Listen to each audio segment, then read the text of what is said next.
It's February 2008, and the Southbank Centre's year-long celebration of influential French composer Olivier Messiaen is now underway, with performances of his work planned in venues across London throughout 2008. As well as a multitude of unmissable concert hall recitals of almost all of Messiaen's major works, the Southbank Centre uses the festival to explore Messiaen's work through discussion, masterclasses, and more unusual performances.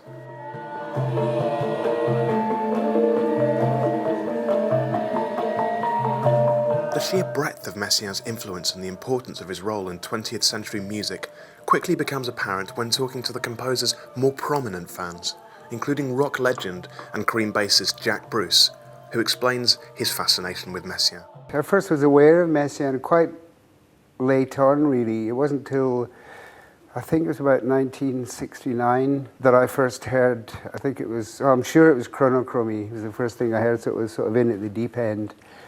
And that was a friend of mine who was, he was studying Indian music, and I was studying the Veena with him, and he said, "Have you heard this bloke?" And changed my life, really. Once I heard that, I obviously had to find out more. And what was it that really struck you about the music? Was it the sound? Was it the structures? Was it the rhythms? Was it the harmony? Well, it was all of that, but it was the kind of the connection. It's always like, I would think that Messiaen, he kind of connects with me in the same way that Bach does.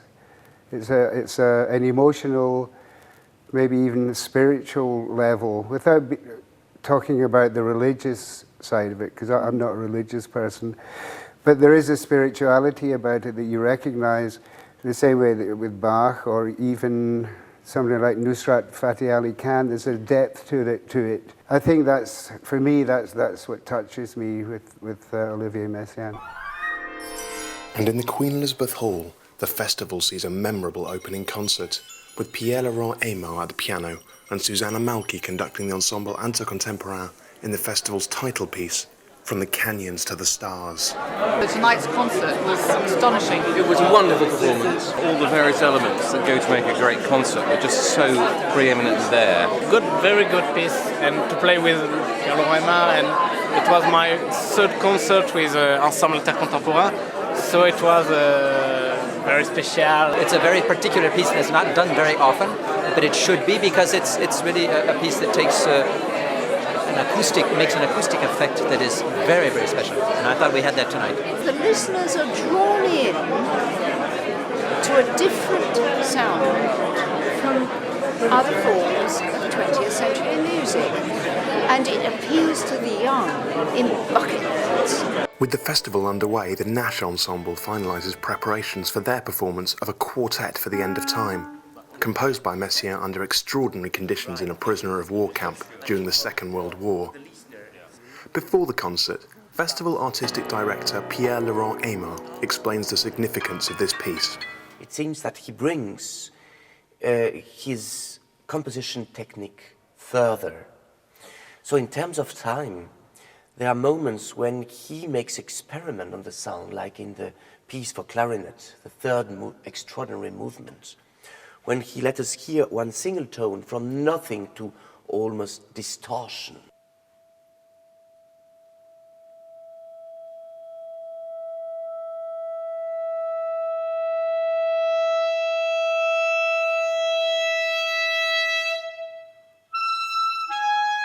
When he works also with a single melody in the sixth movement, the movement for the trumpets. Everybody plays the same melody, constantly almost, but he works on rhythm on such a radical way that he seems to open a new door for time and rhythm in the history of music.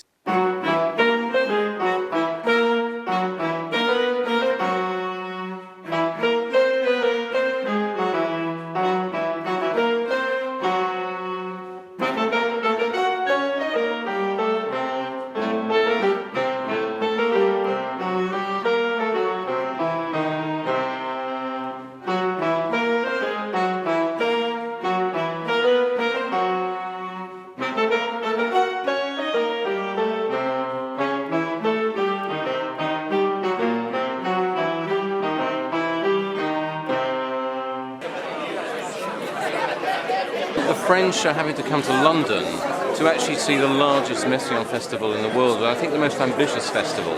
And the fact that we've, as it were, kidnapped Pierre-Laurent Aimard to come and do that is, I think it's quite a coup, actually. Having Pierre-Laurent Aimard leading the festival, it's one of the key things for me about how you really involve the artists in the thinking of an institution. But I am so thrilled that the Southbank is mounting a festival of this size in the UK, here in London, and that it's the biggest festival in the world. There are big festivals happening in France, in Holland, concert performances all over the world, but nothing at the scale of this. The festival continues throughout the year, with highlights including a cycle of Messiaen's momentous organ works, performed in London's famous cathedrals, as well as concerts, talks, workshops and events throughout London.